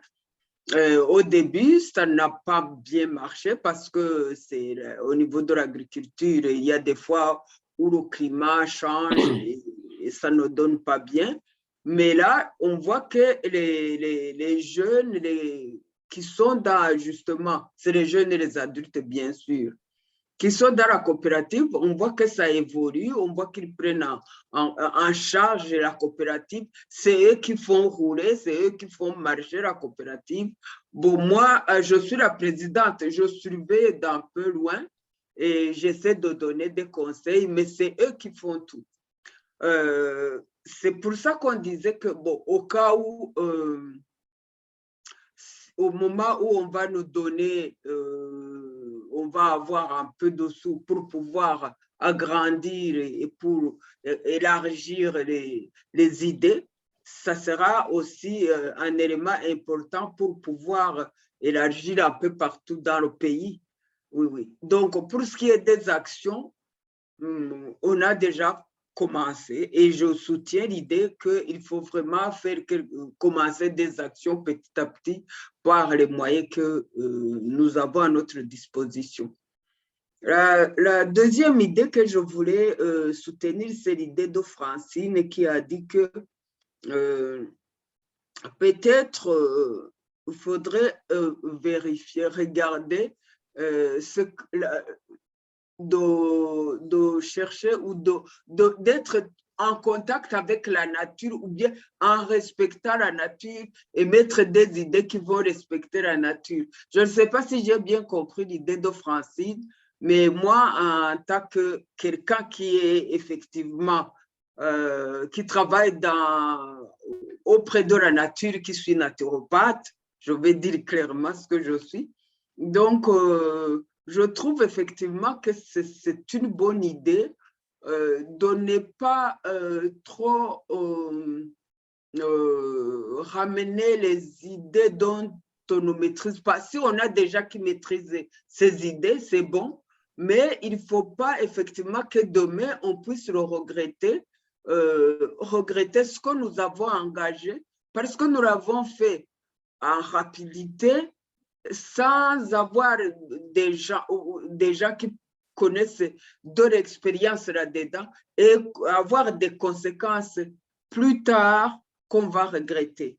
Je pense que c'est vraiment des choses qu'on devra bien étudier, bien analyser pour que ça ne soit pas, ça soit proche de la nature et que ça puisse protéger l'environnement. Moi, je suis écologiste, je ne suis pas écologiste, mais il y a des idées que j'épouse des écologistes. Voilà.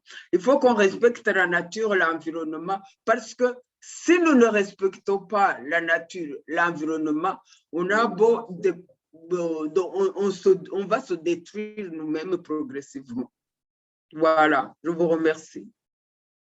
Très belle intervention, Françoise. Oui. Merci. Oui, Francine, tu permets là, s'il te plaît? Oui, bien sûr. Oui, c'est Emmanuel. Je voudrais d'abord nous excuser du bruit que vous entendez là. Ça ne dépend pas de nous. Il y a des gros chantiers à côté de nous là. Mais sinon, je voudrais revenir sur l'idée de Francine et de celle de ma sœur qui vient de parler là. Préserver la nature, exploiter au maximum le naturel que l'Afrique possède. Elle est partie d'un exemple, un exemple qui est concret. Et en réalité, l'Occident ne va jamais vous dire que vous avez ces valeurs qu'eux, ils n'en ont pas. Vous voyez, on sort d'une crise du Covid. L'Afrique n'a pas basculé négativement comme les gens pensaient parce qu'on a certaines ressources naturelles pour pouvoir construire notre potentiel santé.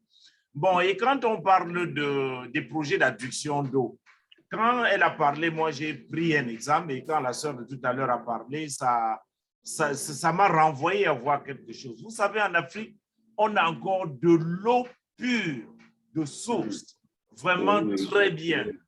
Et de l'eau que nous pouvons consommer, et ça nous éloigne même de certaines maladies, de l'eau qui soigne même, si on peut le dire.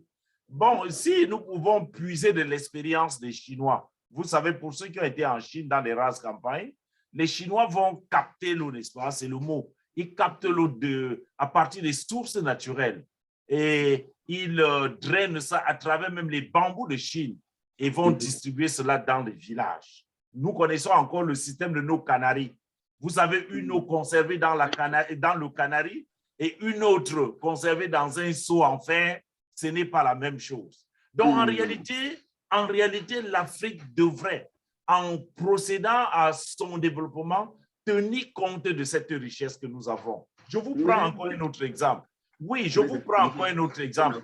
Vous voyez les blocs de béton que nous utilisons pour pouvoir construire nos édifices en Afrique. Je le dis, je suis du domaine.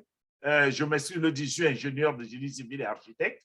Vous voyez les blocs de béton que nous utilisons, ça détruit un peu, comment dire cela, la nature et les valeurs africaines que nous avions. Vous vous souvenez, n'est-ce pas, des pyramides égyptiennes. Vous vous souvenez de comment le Mali était construit à l'époque. L'Afrique, en se développant, devrait garder, n'est-ce pas, son aspect culturel. Je voulais féliciter Francine pour cela et féliciter ma soeur de tout à l'heure. Parce qu'en réalité, ne soyons pas comme des suivistes, ceux-là qui suivent les autres. Mais nous devons penser autrement en conservant nos valeurs. Et je le dis encore, l'Afrique le fait déjà. Mais c'est à nous d'accompagner ceux qui sont déjà sur ce terrain. Voilà. Oui, et je veux placer un mot aussi avant qu'on ne passe à la prochaine personne. J'épouse l'idée de Francine et l'idée du frère Jérôme par rapport au projet que nous allons entreprendre. Parce que je me rappelle, mon époux et moi, on a fait une adduction d'eau au village parce qu'on a vu les enfants allaient à des kilomètres, les mamans allaient à des kilomètres chercher de l'eau. Bon, les papas, c'est les enfants et les mamans qui font tout. Les papas utilisent seulement de l'eau, n'est-ce pas, papa Jérôme? Je te taquine un peu. Donc, nous sommes allés, on a cherché des spécialistes qui ont pu trouver, avec leurs appareils, un point d'eau. Et on a creusé l'eau. C'était la fête au village quand on a trouvé l'eau. On a construit le bord de l'eau et on a mis une poulie pour pouvoir tirer de l'eau. On a creusé la route pour aller là-bas. Mais je vous assure, en septembre, quand nous sommes allés au village, oh non, la route qu'on avait creusée était devenue une petite piste. Une petite piste. Nous étions même sûrs que peut-être cette adduction d'eau ne fonctionnait plus. Et on a demandé aux voisins, ceux qui sont à côté de l'eau même, mais est-ce qu'il y a encore l'eau dans le puits là? Oh, il y a l'eau. J'ai dit, et vous passez par où pour y arriver, pour y accéder? Non, et il y a une maman qui est sortie carrément, elle était très contente. Elle dit, venez, je vous amène là-bas. On poussait les herbes pour pouvoir avoir accès à l'eau. Donc, même si nous faisons nos projets, nous devons penser à la maintenance. Oui, et surtout à impliquer les populations. Même s'il faut les payer, on doit penser à la maintenance pour que nos projets ne soient pas vains. Je vais avancer en parlant aussi d'un autre projet que nous avons entrepris. Au village, les enfants partaient à des kilomètres quand ils finissent avec la classe du CM2. Mon mari et moi, on a entrepris sur nous, on a construit le collège que nous avons offert au gouvernement. Le gouvernement a envoyé des enseignants. C'est Emmanuel qui peut continuer à la suite de l'histoire, c'est triste. Non, au fait, nous ne sommes pas là pour raconter nos petites histoires, mais c'est vrai, hein, comme disait Constantin tout à l'heure, si nous ne demandons pas d'abord ce que les populations veulent, on peut construire un projet qui, à la fin, peut rester abandonné. Et c'est le cas de ce CES, parce qu'en réalité, il s'agit d'un CES que nous avons construit dans une zone rurale et on a offert à l'État. Vous le savez, ça se passe dans beaucoup de pays d'Afrique comme dans le nôtre. Donc, on a construit, on a offert à l'État. L'État a envoyé des enseignants. Mais il semble que ce n'était pas la priorité des habitants de ce village. Eux, ils voulaient la route, ils voulaient l'électricité. On leur offre l'école, mais curieusement, ils n'envoient même pas les enfants à l'école. Et 2-3 ans, l'État, voyant que on affecte les enseignants, il n'y a pas d'enfants, l'État a retiré purement et simplement ces enseignants de ce village. Et le projet est resté là, les bâtiments sont là. Donc, c'est pour dire un peu que ce que Constantin disait tout à l'heure, quand nous voulons faire un projet en Afrique, puisque nous voulons éradiquer la pauvreté, il faut faire avec le milieu. Il faut leur demander quelles sont vos priorités. Sinon, nous pouvons construire tout ce qui est bien et à la fin, ça ne leur sert à rien et on n'aura rien fait en réalité. Rosalie, c'est ça. Merci pour cette intervention. On me signale que nous avons un jeune intervenant qui est là dans la salle et à qui on va passer la parole, sachant que nous avons la présentation de Papa Osson, où on nous recommande vraiment, on se recommande entre nous de faire beaucoup de travail de sensibilisation tant qu'il est encore temps pour qu'il y ait le maximum de personnes, le maximum d'Africains qui souscrivent à On Passive. Nous sommes dans les derniers jours où les portes sont ouvertes et si nous pouvons partager cette opportunité autour de nous au maximum. Il y a une présentation tout à l'heure avec Papa Osson en anglais. Donc, ceux qui parmi nous voudraient aller les rejoindre ou ont invité des personnes pour y assister, nous allons essayer de ne pas être trop long dans cette réunion pour pouvoir les rejoindre. Je passe la parole à Oawa qui va présenter l'intervenant de maintenant. Merci. Merci Francine. On a eu vraiment un débat très intéressant, très important pour l'Afrique. Et je pense que si on a ça à l'esprit, on ne va pas faire les erreurs qui ont été commises avant. Le cas que Rosalie et Emmanuel viennent de mentionner, c'est des cas qui existent, comme on dit, ça fait légion. C'est un peu partout, des beaux bâtiments flambant neufs. Malheureusement, en amont, il n'y a pas eu c'est comme on dit, il n'y a pas eu l'étude de projet. Ou bien, est-ce que c'est comme ça qu'il faut appeler ça, Constantin? En amont, il n'y a pas eu l'étude en amont pour savoir si c'est ça qu'il fallait faire ou pas. Hein? Malheureusement, quand on donne de l'eau, par exemple, aux gens, et les gens vous disent non, on n'en a pas besoin, c'est fou. Pourtant, on est animé de bonne foi. Donc, je pense que ce que Francine a dit et que Franck Jérôme ont souligné, de même que Léonard est notre leader, je pense qu'on est tous conscients de cela. Et pour moi, je suis pour l'habitat traditionnel africain. Et je suis contente de savoir qu'on a quelqu'un, un connaisseur qui est là. Les briques rouges d'argile, elles sont non seulement très bonnes pour la conservation pour notre, comment on dit ça, l'environnement. Mais en plus, vous avez vu maintenant comment ça coûte cher le ciment. Vous avez vu comment ça coûte cher le fer avec la guerre en Ukraine. On dit chez nous, ne vous bagarrez pas, les gens vont se bagarrer et tomber sur vous. Donc, vous allez faire partie de la bagarre. Donc, on a des gens intelligents qui sont là.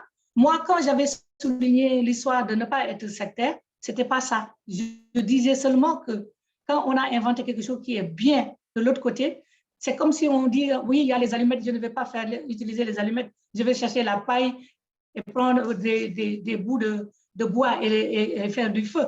Je dis seulement que prenons ce qui est bon, on s'en approprie et nous, on prend nos valeurs, on les associe à ça, ça ne peut donner que de bons résultats. Quand moi, ma fille, ces jours-ci, mes filles sont en train de faire des pâtes avec de la patate douce du niébé, c'est-à-dire les haricots noirs, le black eyed peas, avec de la patate douce et de la farine de blé. Parce qu'on innove. Et chaque semaine, ma soeur va m'acheter du pain à base de nebedaï, moringa. Donc, je pense que nous, en Afrique, il y a des choses qu'on a initiées, qu'on fait. Je fais du yoga tous les jours. Ça ne vient pas d'Afrique, mais ça me fait du bien. Je fais de la respiration. Je fais ça, ça me fait du bien. Ce n'est pas africain. Mais j'ai vécu 6 ans en Inde. Ce qui est bon en Inde, je me l'approprie parce que je suis très africaine, jusqu'au bout des doigts. Mais je n'exclus pas ce qui vient de l'extérieur. Je ne vais pas créer la roue ou bien inventer l'eau chaude alors qu'elle existe déjà. Mais si je peux rajouter maintenant, je vais le faire. Donc, si on est conscient de ça, je pense que ça va nous aider beaucoup. Et vraiment, le Saoudien est là. Je pense qu'on va se donner encore une autre séance, si vous permettez, encore la semaine prochaine, avec les projets, parce que moi-même, il y avait quelque chose que je voulais présenter, mais à cause du Ramadan, je n'ai pas de force. Je pense que la semaine prochaine, je serai beaucoup plus en forme. Et j'ai discuté avec un jeune Saoudien. Enfin, on l'appelle le Saoudien. Ce n'est pas un Saoudien. Il vous dira qui il est. J'ai discuté avec lui par hasard, aujourd'hui même. Et j'ai trouvé qu'il avait des idées très intéressantes. Et il me les exposait. J'ai dit non, on a une plateforme et c'est là-bas que ça se passe. Viens partager avec nous. Je n'avais jamais vu son visage. Je vais voir son visage aujourd'hui. C'est un jeune Gabonais qui m'a beaucoup impressionné. C'est un jeune entrepreneur, à l'instar de notre jeune Constantin On Passive, Faoum. Et c'est ces jeunes-là qu'on cherche. Parce que nous, les mamans et les papas, on est là seulement pour balayer la case. Mais c'est eux la relève. C'est eux qui vont faire le demain de l'Afrique. Et c'est eux qui vont continuer ce qu'on a semé. Alors, chers leaders, je vous présente notre cher Saouidien. Et à toi la parole, mon cher Saouidien. Il s'appelle Omar comme mon fils, mais son surnom, c'est le Saouidien. Et croyez-moi, ce n'est pas par hasard qu'il s'appelle comme ça. À toi la parole, mon fils. Merci beaucoup. Merci beaucoup, cher Amazon. Bonsoir à tous les leaders, les illustres fondateurs. Je tiens d'abord à remercier notre Amazon, Madame Awa Bokoum, qui fait tant pour le développement de notre communauté et partant du développement de l'Afrique par cette plateforme de développement personnel. Je vais aller droit au but. C'est un constat, effectivement. Je m'appelle Youssef Oumar Sanza. Je suis gabonais, mais j'ai une culture arabe. J'ai sillonné les pays du Golfe. Je dis bien les pays du Golfe. Et ce que je retiens de là-bas, c'est que les peuples arabes sont des peuples qui construisent leur pays. Et j'ai trouvé cela idéal et je veux partager cela avec vous afin que nous réfléchissions comment développer nos pays respectifs. Nous n'étions pas encore nés, mais le constat fait est un constat amer. Alors, au lendemain des indépendances de nos pays respectifs, nos leaders chefs d'État africains, dans leur ensemble, avaient une vision du développement de nos États. Force est de constater que certains pays africains, francophones notamment, ont pu apporter un certain développement à leur pays. Certains pays sont restés jusqu'alors dans la remorque et dans l'assistanat des politiques d'ajustement structurel. Vous-même, vous savez, la Banque mondiale, le FMI et autres. Et jusqu'au jour d'aujourd'hui, les résultats sont vraiment mitigés. J'ai constaté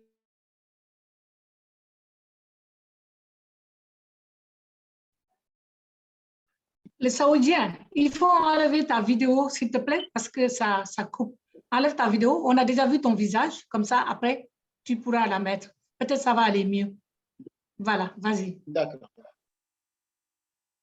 Alors, nous avons un outil très, très, très important.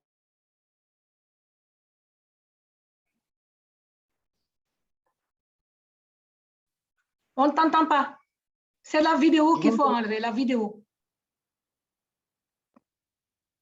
Voilà. C'est bon là? C'est bon? Mm-hmm. Alors, nous avons constaté qu'avec OBLES, les pays devaient avoir une assistance dans tous les pays du monde. Et c'est une bonne chose. Mais ce projet va prendre beaucoup de temps parce qu'en fait, lorsqu'on soumet des projets à l'international, surtout à la direction de On Passive, on ne sait pas si ça va couvrir tous les pays. Et c'est là où nous avons mené une réflexion dans le sens de voir comment on peut faire pour que nous créions une organisation en Afrique comme un peu l'Union africaine, mais ce n'est pas pour plagier, quoi. C'est juste pour faire en sorte que nous puissions fédérer autour d'une plateforme pour réfléchir et penser comment nous devons, n'est-ce pas, structurer des projets pour faire avancer, n'est-ce pas, nos pays. Nos États, aujourd'hui, sont asphyxiés par les dettes et par ces ajustements en question. Donc, il est pour nous question de réfléchir comment faire pour que notre plateforme africaine de développement puisse atteindre tous les pays d'Afrique pour qu'il y ait un véritable développement. J'ai réfléchi sur le Sénégal comme un hub pour voir comment on peut se réunir chaque année entre nous, les fondateurs, pour pouvoir nous réunir pour discuter sur les thématiques telles sur l'eau, telles sur l'énergie, sur les routes, sur les écoles, et sur la santé. Voilà les projets actuellement en Afrique qui nous font beaucoup de défauts. Donc, il va falloir que nous réfléchissions là-dessus pour pouvoir nous amener à créer une banque africaine, pas comme celle des organismes internationaux, mais une banque typiquement des membres de Onde Passive de l'Afrique francophone pour que nous puissions, n'est-ce pas, sortir de la léthargie dont nos pays sont victimes. Donc, autant que nous sommes, autant que vous êtes, il est temps aujourd'hui de nous poser des bonnes questions pour trouver des bonnes réponses. Comme disait un grand penseur du siècle dernier, il disait, ne vous posez pas la question de ce que le pays peut faire pour vous, mais que nous posions la question de ce que nous pouvons faire pour notre pays, pour nos pays. Donc, je pense que c'est Onde Passive arrivé comme une bénédiction pour nous, pour que nous tenions la main dans la main, pour que nous puissions sortir, n'est-ce pas, de ce sous-développement qui nous tient à la gorge. Parce que l'État ne peut plus rien faire. Et la Providence a fait en sorte qu'un homme de vision, de vision éclairée, nous a amené à une certaine approche, n'est-ce pas, de voir plus grand que nos propres pays, que nos villes, nos villages, nos départements, ainsi de suite. Essayons de réfléchir, n'est-ce pas, pour l'ensemble de tous les Africains, afin que nous puissions, n'est-ce pas, sortir tout le monde, petit à petit, n'est-ce pas, de ce gouffre qui nous tient. Pour ne prendre qu'exemple le cas ici au Gabon, il y a tellement de problèmes, et c'est aussi dans d'autres pays. Les problèmes d'énergie en matière d'électricité, en Centrafrique, c'est un problème criard. Chaque pays a sa spécificité de problème. Donc, ensemble, nous devons réfléchir. C'est-à-dire, quand je parle d'une organisation où on peut se retrouver dans un pays donné, c'est pour débattre de ces projets. Pourquoi je parle de banque? Nous devons, n'est-ce pas, faire en sorte que de tout ce que nous allons avoir comme émolument, nous devons être comme des actionnaires dans cette banque-là pour pouvoir, n'est-ce pas, constituer un bon trésor pour pouvoir, n'est-ce pas, répondre aux projets de nos pays. Donc, voilà un peu le souci qui me tient à cœur. Maintenant, sur mon expérience personnelle, j'ai sillonné les pays du Golfe dans l'optique d'aller chercher des investisseurs pour mon pays et aussi pour le Sénégal. Pourquoi je parle du Sénégal? Parce que, en fait, quand j'ai commencé à faire les investissements, chercher les investisseurs pour le Sénégal, pour le Gabon et le Sénégal, Dieu merci, les frères sénégalais se sont appropriés du concept. Aujourd'hui, quand vous allez au Sénégal, le nouvel aéroport du Sénégal, Blaise Diagne, ce sont des partenaires investisseurs qui ont mis en place, qui ont conçu cet aéroport. Et le même aéroport, j'ai amené les mêmes investisseurs ici au Gabon pour pouvoir le construire. Vous voyez qu'au départ, les deux pays ont la volonté de faire quelque chose et à la fin, il y a un pays qui a compris la vision et l'autre a traîné le pas. Donc, pour nous, à Onde Passive, c'est le moment ou jamais de mettre un accent sur le développement de tous nos pays. Il y a des pays comme le mien où le système de santé est quasi inexistant dans l'arrière-pays. Les femmes pour accoucher, ça c'est là où il n'y a pas de problème. Les enfants, ça s'asseye à même le sol. Tout ça, il faut qu'il y ait une grande organisation qui doit s'asseoir pour réfléchir sur chaque thématique. Parce qu'en fait, les problèmes en Afrique ne sont pas les mêmes, mais sinon, il y a les mêmes similitudes. Donc, c'est pourquoi je pense que nous devons d'abord, au départ, avant d'avoir une vision d'une banque, créer d'abord une organisation où nous allons nous tous nous réunir pour réfléchir, pour penser de notre Afrique.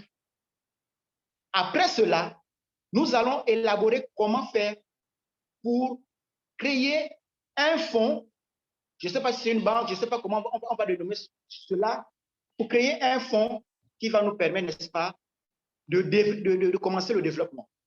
J'ai entendu des autres parler de aider les petits commerces, aider ceci, aider cela, c'est bien beau, mais moi j'appelle ça des projets individualistes. Nous devons faire des projets d'ensemble. Nous devons être un conglomérat d'hommes d'affaires, de Onde Passive, pour ne traiter que des questions de Obless. Créons un deuxième Obless pour notre Afrique. Et si on a à faire un grand projet, faisons un grand projet dans l'avenir, un grand projet commun pour Obless international que nous allons soumettre tous, afin que nous ayons des chances d'avoir un financement unique. Je prends un exemple. Si le Gabon présente son projet à Obless, Onde Passive, le Sénégal présente son projet Obless à Onde Passive, ainsi de suite, en combien d'années Obless international va nous financer? Quand on sait la panoplie de pays, les 200 pays que Onde Passive chapeaute. Donc, je pense que cette organisation nous permettra, n'est-ce pas, de réfléchir comment faire un package de projets. On quantifie, on estime le coût et on envoie. Si c'est 2 milliards de francs CFA, si c'est 3 milliards, c'est 10 milliards, on reçoit ça en un package et on le redistribue à tous les pays africains pour notre développement. L'heure est grave.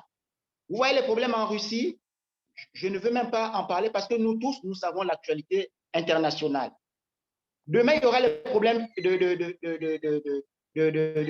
aura la pénurie de farine, les hydrocarbures, en tout cas tout ce que vous savez, les produits de première nécessité.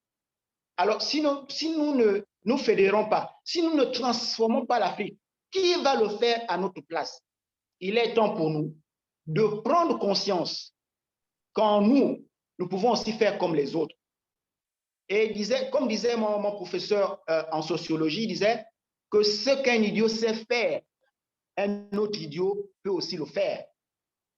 Ce n'est pas un miracle. Nous avons des mains, nous avons des frères qui ont étudié à l'international, qui ont appris dans l'agroalimentaire, dans la santé, dans les ponts et chaussées, dans tout. Ces personnes-là, on peut aussi leur faire venir en Afrique comme les Blancs, comme on exporte la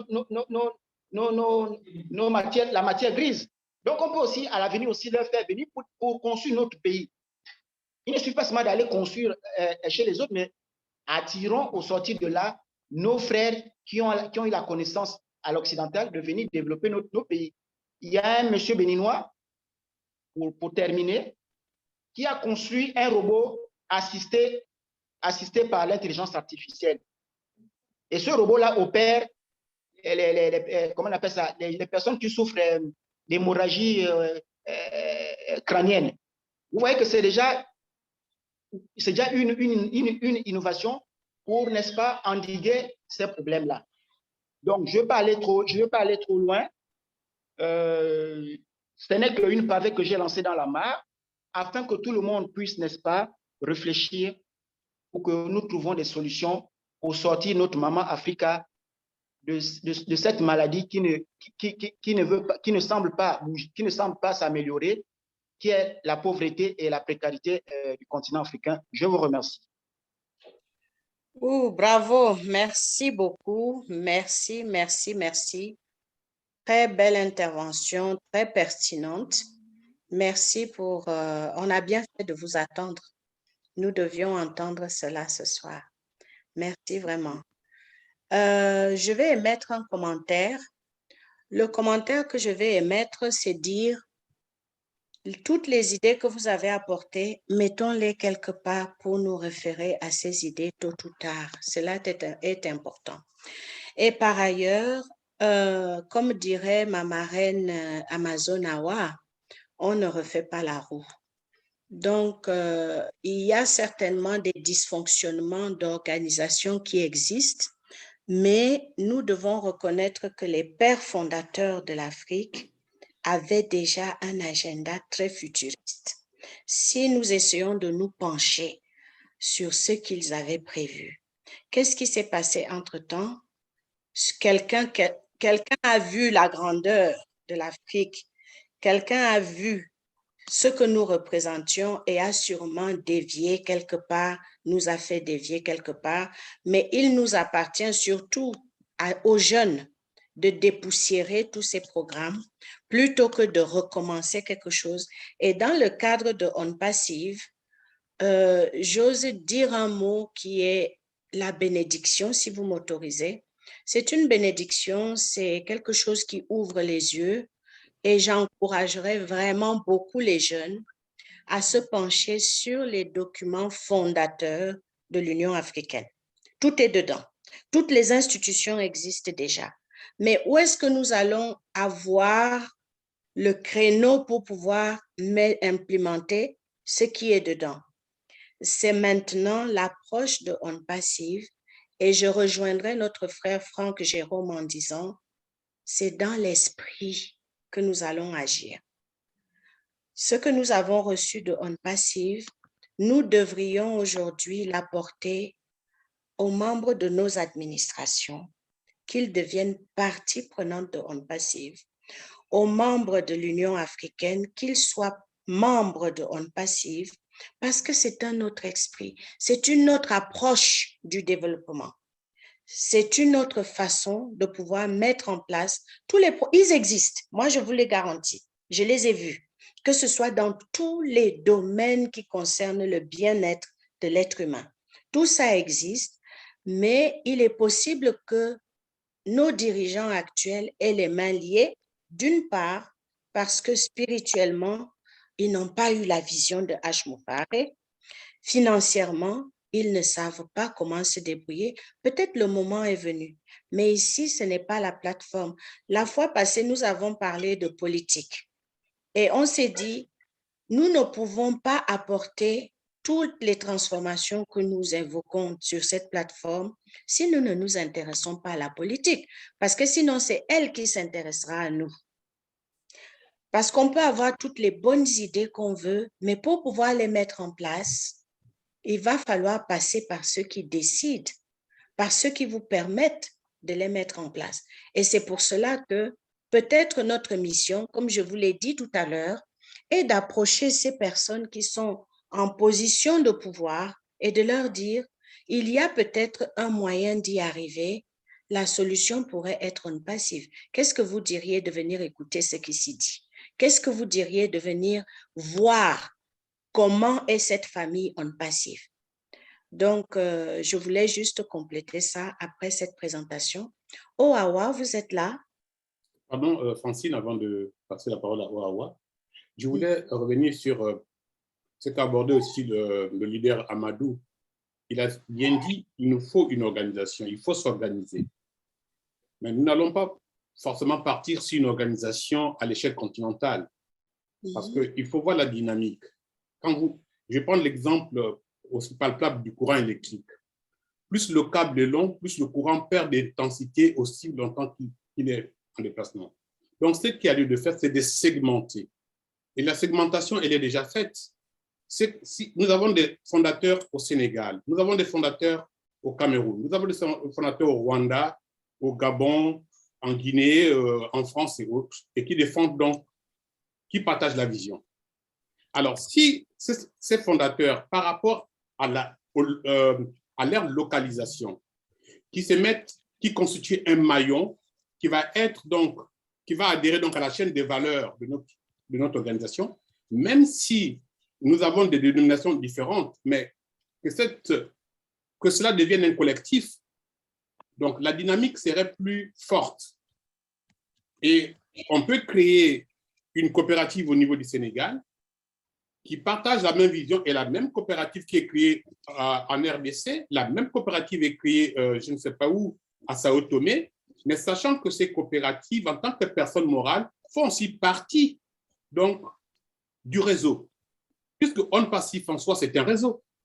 Donc, nous pouvons créer des personnes morales qui sont des réseaux, et au sein de ces personnes morales, il y a des animateurs et qui ont des distinctions selon leurs compétences et leur vision.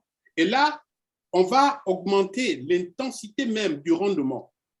Parce que si on crée une organisation à l'image, par exemple, de l'Union européenne ou bien de l'Union africaine, mais il va avoir des inerties. Ça, c'est un aspect. Mais si je donne cet exemple, c'est parce que j'en fais déjà. Mais je ne veux pas trop en parler. Certains d'entre vous ici savent un peu ce que j'entreprends. Mais cependant, il faut aussi voir que les ressources dont nous parlons toujours, on va attendre que Robles soit lancé, qu'on passe la nuit. Ces ressources, nous les avons déjà. J'insiste là-dessus. Je suis persuadé que nous les avons.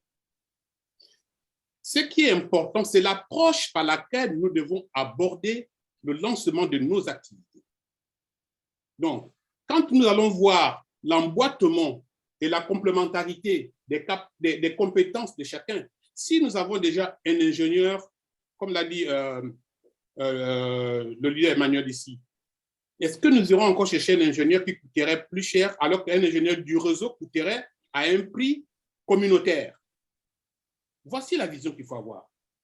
Et il ne va pas travailler gratuitement, il faut qu'il soit rémunéré. C'est ça qui fait la motivation.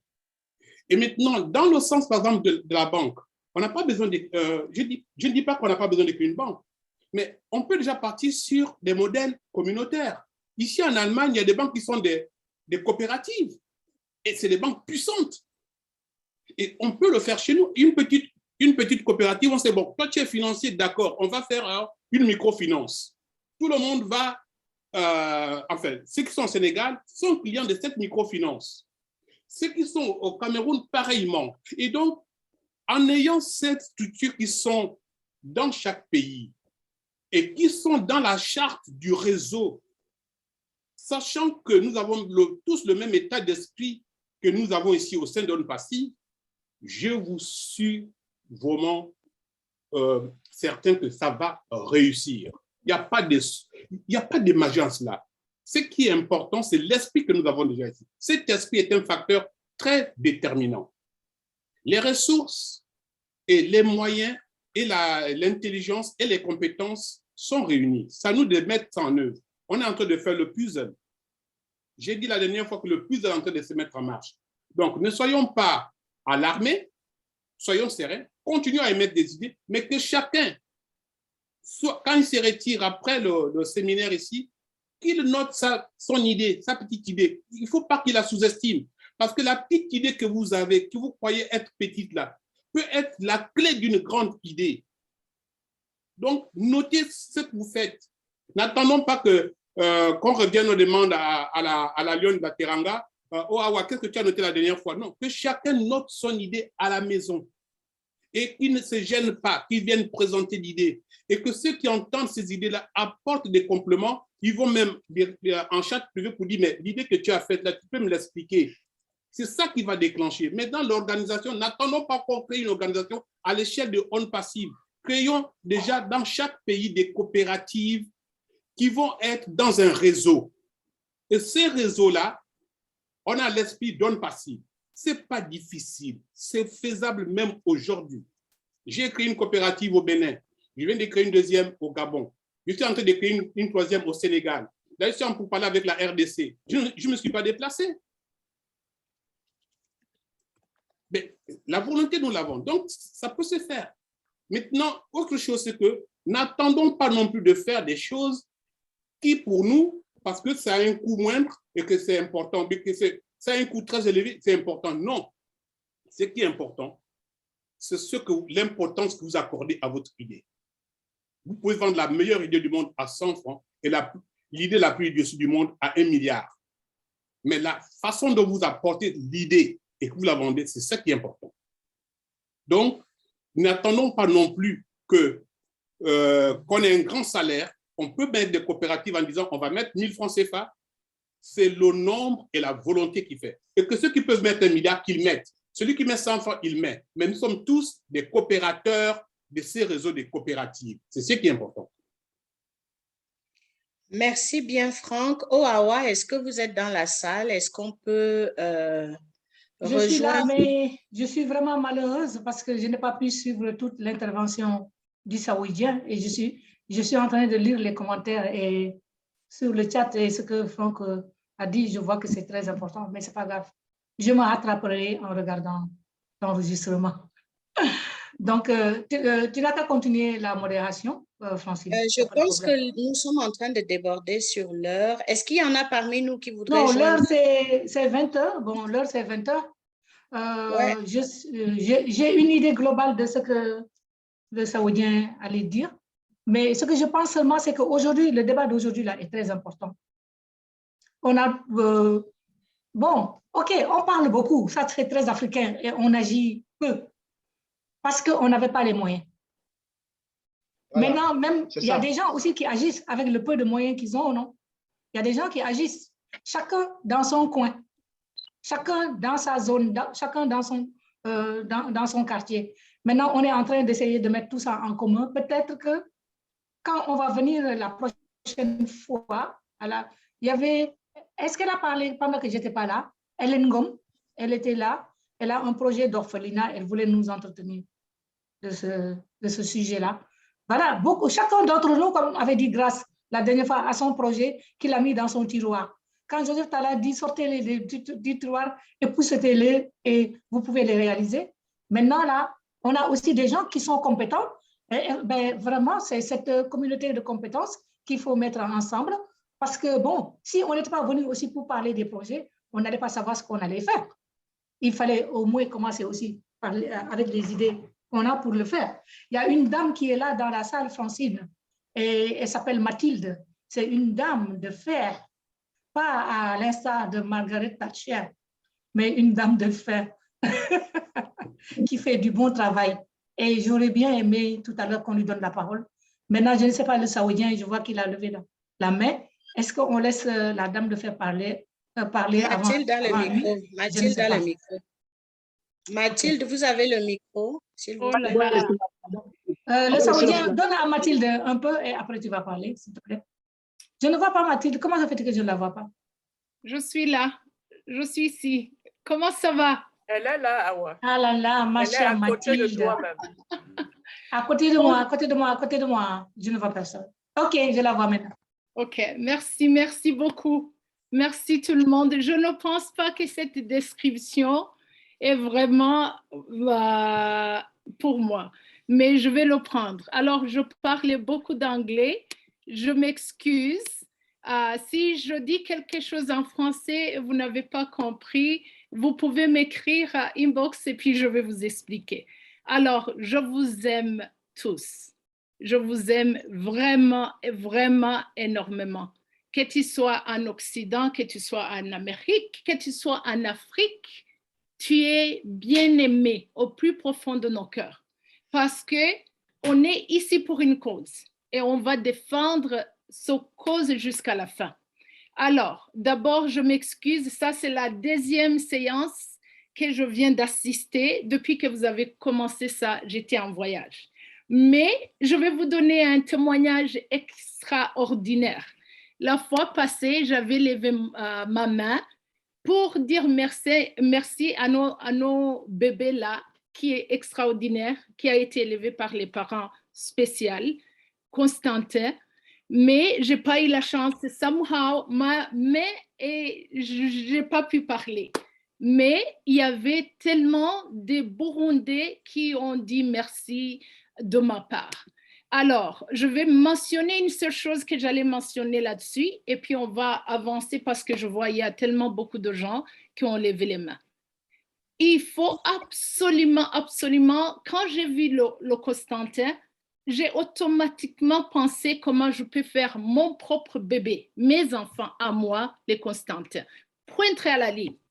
Ils sont nés en Occident, je les amène. Quand c'est les vacances, quand j'ai plein d'argent pour les amener dans les restaurants, dans les hôtels, bien sûr, ils visitent mes parents, mais ils n'ont pas la chance de toucher le sol africain. Je parle avec beaucoup d'émotion. Donc, automatiquement, je me suis dit comment je peux élever mes enfants en les influençant de faire l'union avec leurs frères et sœurs en Afrique. Alors, Constantin, on va te demander un secours, il faut qu'on produise beaucoup. Il faut qu'ils aillent développer leur pays. À la fin de compte, c'est leur continent. Ils sont ici parce que j'ai immigré ici, mais ils sont des Africains. Et il faut les influencer d'aller faire le volontariat, d'aller aider les projets, de les faire, je ne sais même pas quoi. Mais ça, c'est le projet numéro 1. On fait Involve Our Own Children pour aller aider, pour les envoyer pendant les vacances. De toutes les façons, on va avoir l'argent pour payer les tickets. Ça, c'est le premier niveau que je pensais à contribuer au niveau de la discussion de la semaine passée. Alors, depuis la réunion, et effectivement, j'ai contacté le jeune homme. Moi, j'ai un projet que je fais personnel, qui n'est pas beaucoup connu, que j'ai commencé quand c'était pendant la période de COVID. Et maintenant, avec le travail de tous les jours, je suis au sommet et je suis presque à faire embaucher les gens dans ma région. J'avais lancé ça. Alors, tout de suite, après la réunion, j'ai pensé, pourquoi pas j'embauche les jeunes qui sont en Afrique. S'ils sont payés en dollars, en même temps, c'est moi qui ai le projet en main. C'est moi qui l'ai commencé. Je vais les entraîner même à travailler. Et je ne savais pas, quand j'ai discuté ça avec mon bébé Constantin, on va l'appeler comme ça parce que c'est un enfant de tout le monde ici. Attention. Il a fait l'action tout de suite. Il a lancé, je pense, mon affiche et vous ne pouvez même pas y croire. Avant-hier, j'ai reçu un appel d'un jeune qui est au Congo-Brazzaville, en me demandant, en me disant, je suis intéressée à travailler dans ce domaine. Dis-moi de quoi il s'agit, explique-moi, entraîne-moi, I'm ready to do it. Et hier, on a commencé la première séance et par chance, j'avais une personne qui vient de la région, qui est aux États-Unis. Elle est excellente, la madame. Je l'ai appelée, je l'ai mis sur l'appel. On a commencé à l'entraîner. Et puis, je lui ai dit, comme tu n'es pas encore payé pour le travail, tout ce que je peux faire, c'est de te soutenir, te donner les frais pour se déplacer et puis regarder comment tu es déterminé à travailler. Alors, vous pouvez imaginer, il est en 4e année en droit. Et si je le soutiens financièrement, en même temps l'enseigner à travailler, qu'est-ce que vous pensez que ce jeune homme va devenir d'ici quelques mois? Il va être indépendant. Et ça vient des sous de toutes les façons qu'on allait embaucher quelqu'un qui est ici au Canada et lui payer. Pourquoi pas mon bébé qui est en Afrique, qui souffre, qui paie ses études, qui peut avoir les déplacements pour aller à l'école et le soutenir moralement. S'il y a quelque chose ça lui arrive, je peux lui soutenir au niveau financier. Donc, je reviens sur ça parce qu'il y a Madame Francine, si je ne me trompe pas, qui insiste de faire les actions. Les actions, c'est ça qui nous manque. Quand on vient ici dans ces pays des Occidents, ils nous amènent à l'école, on est brillant. Tout le monde passe avec la distinction. Les théories, là, ils sont ici dans notre tête. Mais le pratique, comme on n'est pas exposé, on n'a pas les laboratoires, c'est quelque chose qui nous échappe. Même si on est sur notre travail, au travail là, on est encore derrière par rapport aux autres. On est confortable ici. Il y a pas les blancs ici.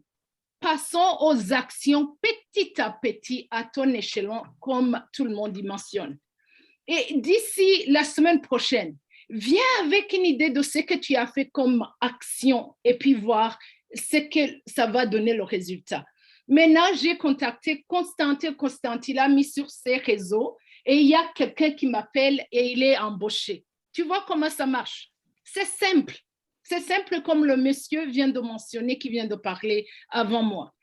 Et puis, petit à petit, tire ton enfant de regarder, d'écouter à côté de toi s'il est disponible.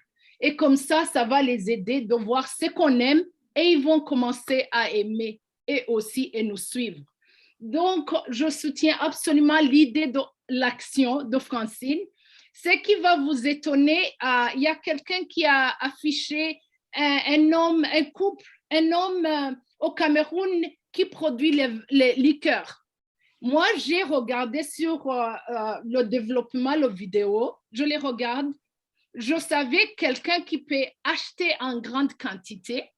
Je les ai contactés moi-même. Je les ai fait l'interview. Vous produisez combien, vous vendez combien à l'extérieur. Et on est en contact. Il va commencer à envoyer les envois pour les échantillons. Ce n'est pas difficile. We can do it. On travaille pour les blancs jour et nuit. We can do it. Let's do it. Let's do it. Alors, ce n'est pas une dame de fer, ça? Let's do it. Yes. Yes. Le monsieur, ils sont tellement contents. Alors, ils ont dit, oui, avec ce genre, on produit autant, on fait l'agriculture autant. Et puis, ils m'ont donné celui qui est chargé des ventes. Et maintenant, ils vont envoyer les échantillons dans 2 continents différemment. Et vous pensez, même si ça lui produit $200, $500, ça va lui avancer dans ses projets parce qu'il est génie. C'est lui qui a produit ça. Dans son discours, il m'a dit 2 choses. Il a parlé de 2 choses qui m'ont touchée.